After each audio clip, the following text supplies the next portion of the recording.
I worked 14-hour shifts to pay off my wife's debt. When I got home early one night, I found her in the bath with another man. She looked me in the eye and said, "Don't make this awkward." I didn't. I just quietly called her student loan company and reversed the payment. I just wanted to see if you'd really go through with it. Hey there. We're working hard to hit our first 1,000 subscribers. If you love true, emotional stories, hit that subscribe button. It helps more than you know. Now let's get into the story. I wasn't supposed to be home that night. That's the part that gets me.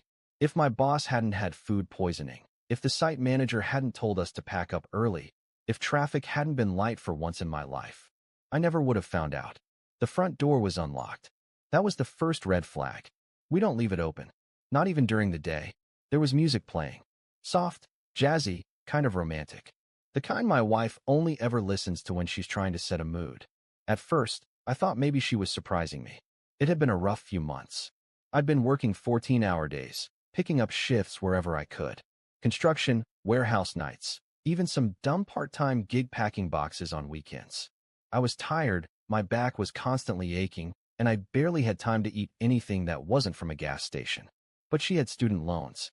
And not just a little. $86,000. She'd cried when she told me about them after we got married. Told me how she was ashamed, how it made her feel like she'd always be stuck. I loved her. I told her we'd figure it out. So I started working like a machine. I gave up weekends, holidays, birthdays. We didn't go on a honeymoon. I put every cent into her debt. Because she told me she wanted a clean slate. And I believed her. So when I heard that music and saw the bathroom light glowing under the door, I thought maybe, just maybe, she was saying thank you in her own way. But when I walked into the bedroom, my stomach dropped. There were 2 wine glasses on the nightstand. One half full, lipstick on both. Her robe was on the floor, but there was a second one. That's when I knew. I didn't call her name. I just walked toward the bathroom and pushed the door open. She was in the tub, leaned back like she didn't have a care in the world. And he was there too. Some guy, maybe early 30s, with a beard and gym shoulders. He looked more annoyed than guilty, like I was the one interrupting them. She turned her head slowly, looked me dead in the eye, and said, "Don't make this awkward." That was it. No panic. No apology. Just cold, calm confidence. I stood there for maybe 3 seconds. Maybe 5. My heart felt like it stopped, then slammed into overdrive. I couldn't breathe right. My hands were shaking, but I didn't even know if it was from anger or heartbreak or just the sheer absurdity of what I was seeing. I left, didn't say a word, got back in my truck and drove until I ran out of gas. Sat there in a Walmart parking lot, staring at the steering wheel like it might give me an answer. My phone buzzed 2 hours later. A text from her. "I just wanted to see if you'd really go through with it." It didn't even register at first. I read it again, and that's when it hit me. This wasn't a mistake. This wasn't something she stumbled into. She planned this. She waited until the debt was almost paid off, then decided she was done. I was never a husband to her. I was a stepping stone, a temporary investor in someone else's future. She used me, and then tossed me aside like I was a worn-out work boot. That's when something in me snapped. I didn't yell, didn't call her back.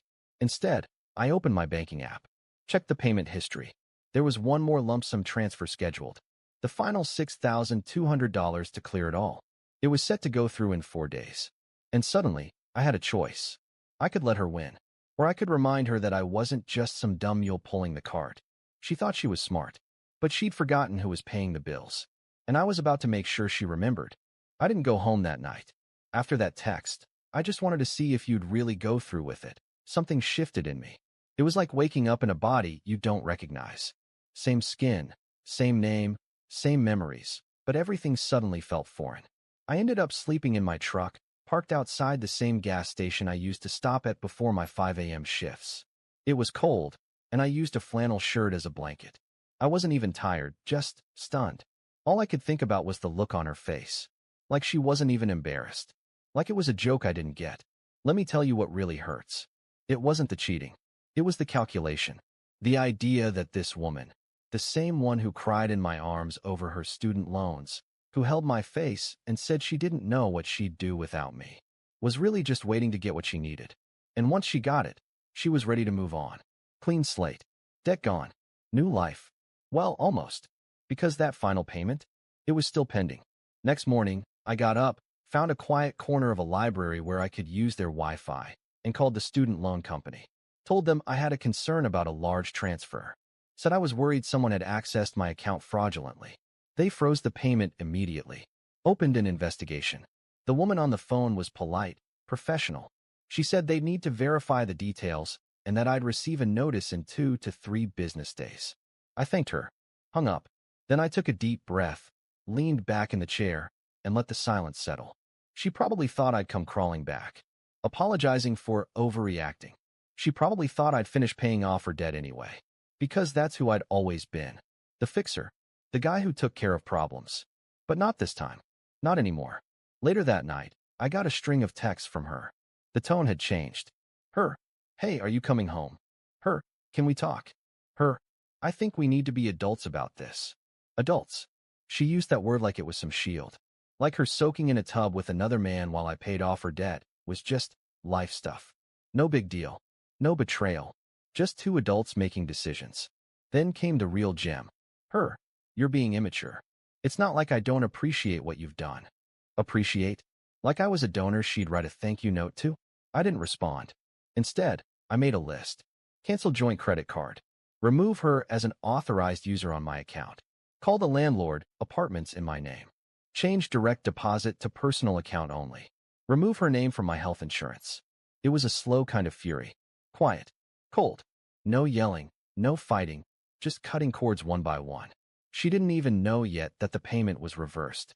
Didn't know her fresh start was now flagged with a potential fraud report. She was walking around like the hard part was over. Like she'd pulled it off. And the worst part?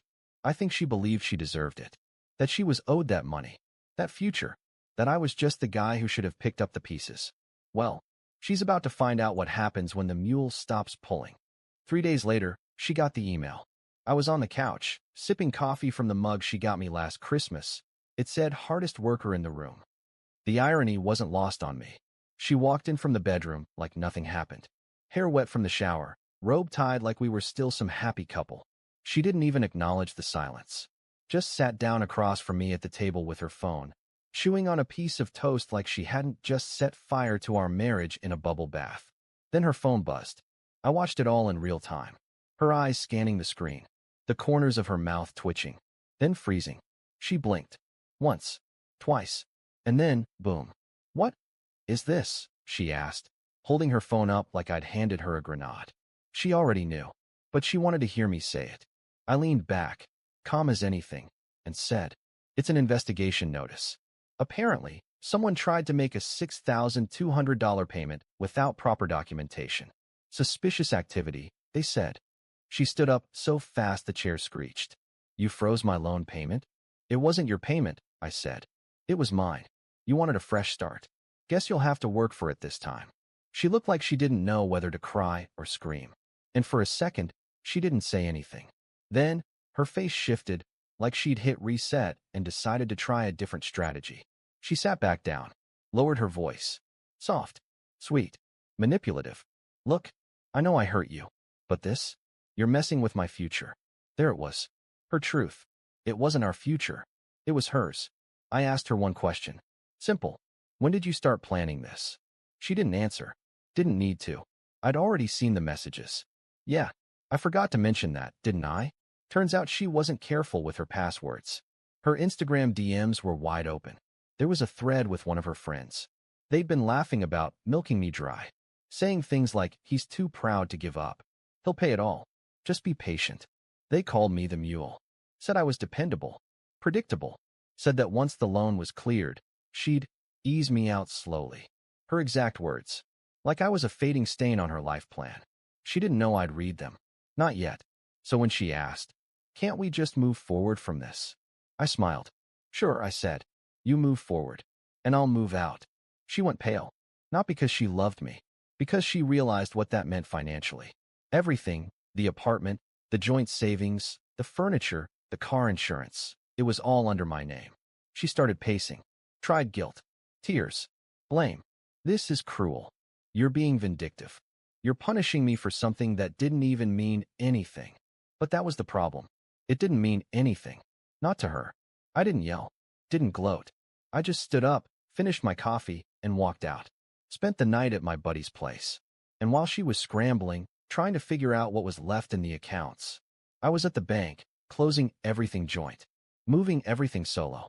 I had receipts, evidence. I wasn't just leaving. I was rebuilding, without her. A week after I moved out, I got a message from her coworker. No greeting. No intro. Just, I didn't know she was married. I'm sorry, man. At first, I thought it was fake. Some weird attempt at baiting me. But then he sent me screenshots. Turns out the man in the bathtub? Yeah, he wasn't just some random guy she picked up. He was the project lead on a corporate event she'd been organizing for months. Her late nights at the office. The urgent client dinners. It was him. Every time. He thought she was single. Said she told him she'd just gotten out of a toxic relationship with a controlling guy who never let her breathe. Guess I was the controlling guy, for paying her rent, her loans, and covering her car insurance while she went on coffee dates and strategy retreats. I didn't reply to the guy, not because I was mad at him, because I honestly felt bad for him. He was just the next mule in line. The thing that hit hardest, though, wasn't what he sent me. It's what I found. See, before I moved out, I backed up our shared laptop. We used the same login, and she'd been sloppy. In her work files, I found a hidden folder labeled Life 2.0. Inside, a fully laid out spreadsheet. No, I'm not joking. A spreadsheet. One tab labeled Timeline. Another, Financial Exit Plan. And the last one, Post-Separation Strategy. She had notes like, wait for debt to clear before initiating emotional separation. Try to retain car or request monthly compensation if lost. Start therapy in advance to paint picture of toxic dynamic. Shift narrative to he changed after the wedding. Reading it felt like looking at a business plan where I was the product being used, then discarded. And the most sickening part? At the very bottom, a line I'll never forget. He's predictable, guilt-driven. If pushed right, he'll finish the job even if he knows I'm leaving. Let that sink in. I was never her husband. I was a tactic. So I did what any broken man with nothing left to lose would do. I made copies. All of it. I didn't share it online. Didn't send it to friends. I sent it to one person. Her boss. Why? Because it turns out the man in the tub wasn't just some employee. He was married. And their office? Zero tolerance policy on inter-employee relationships that weren't disclosed, especially when they're on company-sponsored business trips. She didn't lose her job right away. But when the HR inquiry opened and those texts came to light, her shiny post-separation strategy cracked in real time. She called me 4 times that night. Didn't pick up. I was busy, out to dinner with a friend. A real one. Someone who asked me how I was doing and actually meant it. Someone who didn't have a backup plan if I said no. That night, I looked through the last of our joint photos. Deleted all but one. The one where she was fake smiling at our wedding, holding my hand with fingers crossed behind her back, literally. I kept that one. Not as a memory. As a reminder. She always thought I'd go out swinging. Maybe that's why she looked so smug in that tub. Maybe she expected me to throw a fit, to shout, to beg. That would have made things easier for her. She could have spun it. He was unstable. He overreacted. He was always intense. But I didn't give her that. What I gave her was the silence she couldn't spin. By the end of the second week, everything joint was shut down or moved. Bank accounts? Closed. Health insurance? Removed. Joint credit cards? Canceled and reissued in my name. The car? Registered and financed under me. And the lease? Also in my name. She didn't just lose a husband. She lost her living situation. I wasn't cruel about it. I didn't throw her things on the lawn. I packed her stuff into boxes, labeled everything clearly, and left it all at her sister's place. Her sister, by the way, had texted me privately. I'm so sorry. I didn't know it was that bad. If you need help moving, I've got space in my SUV. That part caught me off guard. Turns out not everyone bought her little fresh start narrative. Some people were watching, quietly, waiting for the truth to surface. And now that it had, they weren't exactly lining up behind her. She tried to control the story. On social media, she went dark at first. Then a week later, she posted some vague quote. Sometimes the hardest thing to do is walk away from something that no longer helps you grow. It got 3 likes. 1 from her yoga friend. 2 from people I didn't recognize. But then came the blowback. Because remember that guy from work? The one from the tub? His wife found out. And unlike me, she wasn't quiet. I don't know exactly what was said, but I do know she made a public post tagging both of them. It stayed up for 48 hours before it vanished. But by then, the damage was done. She got dragged in the comments. Not just for the affair, but for the spreadsheet. Turns out she'd bragged about her exit strategy to more than just her one friend. Someone screenshotted the spreadsheet and leaked it. And suddenly she wasn't just a woman who made a mistake. She was the woman who treated her marriage like a contract with an expiration date. She called me at work that day. I let it ring out. She texted, "Can we talk? I need to explain. Please." I replied once. Just once. "You already did. In cell B17 of your little spreadsheet." She didn't reply after that. Later that week, she showed up at the apartment. I was already moved out by then, staying temporarily with a friend before I found something new. She must have thought she could cry her way back in. But the key didn't work, and the property manager had already been given notice that she was no longer on the lease. She stood outside for a while. I know because a neighbor texted me a picture. She looked lost, disconnected, like someone whose entire playbook had been ripped out of her hands. But the truth is, she didn't lose because I got revenge. She lost because she never thought I'd walk away quietly. People like her build castles out of control. They expect screaming, chaos, drama, something they can twist into a story that fits their version of events. But I left without giving her anything. No closure. No big final scene. Just an ending she never saw coming. It had been about 2 months. 2 quiet, peaceful, unbelievably free months. I'd signed the lease on a new apartment across town. Smaller, cheaper mine. Got rid of all the furniture that reminded me of her. The overpriced coffee table she insisted on. The ridiculous chandelier-style lamp that cost more than my first car. Even the air fryer I bought for us, but she only used with him. I didn't block her number. Not because I wanted her back, but because I wanted to see how long it would take for the last piece to drop. And just as I figured, it happened. She showed up. Not at the old place. That was empty. Not at my work. She didn't want to risk looking crazy. She showed up at my new apartment, which, by the way, I never gave her the address to. She was standing outside my door when I came home, holding 2 coffees in one hand and a small brown bag in the other. She smiled, like none of it ever happened. Like we were just on a break, and this was her comeback scene. "You're hard to find," she said, like it was a joke. "I thought maybe we could talk. I brought your favorite." I didn't say anything. She held out the coffee. "Cinnamon caramel, no whip, extra shot. You always loved that one." It was like watching someone perform a routine they'd practiced in the mirror. Like she thought if she hit the right notes, I'd fall back into the song. I opened the door just wide enough to step in. Left it open. Didn't invite her. She walked in anyway. She looked around. No photos. No shared decor. Nothing of her left. Her smile twitched. "So you just started over?" I nodded. "Clean slate. What you always wanted, right?" That stung her more than she let on. She placed the coffee on the table and sat down like it was her place again. Started with small talk. Then came the real reason she was there. I think I might have made a mistake. There it was. I waited. I thought I knew what I wanted. And I was scared. "You're so good. So stable. I didn't think I deserved that. But I've done a lot of thinking lately, and..." I held up my hand. "I know why you're here." She looked confused. Or maybe surprised I said it out loud. "Your job let you go. HR found out more than you expected. The guy from the tub? He's not answering your messages anymore. You burned your bridge at work, and now the only person who ever showed up for you is the one you bet against." She didn't say a word. Just sat there. Mouth open, eyes glossy. And then, the final move. The real one. "I was wondering," she started slowly, carefully, "if we could still handle the loan payments. Together. Together." That's what this was. Not love. Not regret. Not closure. A Hail Mary for her wallet. Because even though the debt wasn't gone, her options were. I stood up. Walked over to the door. Held it open. "You spent 2 years planning your exit like a business transaction. This is me making mine." She hesitated, stood, walked to the door slowly. "You really won't even think about it?" I didn't answer. But just before she stepped out, I said, "You always said you wanted to see if I'd really go through with it. Now you know." I closed the door. That was the last time I saw her. No dramatic last message. No breakdown. Just silence. She didn't just lose a husband. She lost her safety net. Her fallback. The man she called predictable. But this time, I was predictable in the one way that mattered. When someone shows me who they really are, I believe them. And I walk away for good. And that's the story.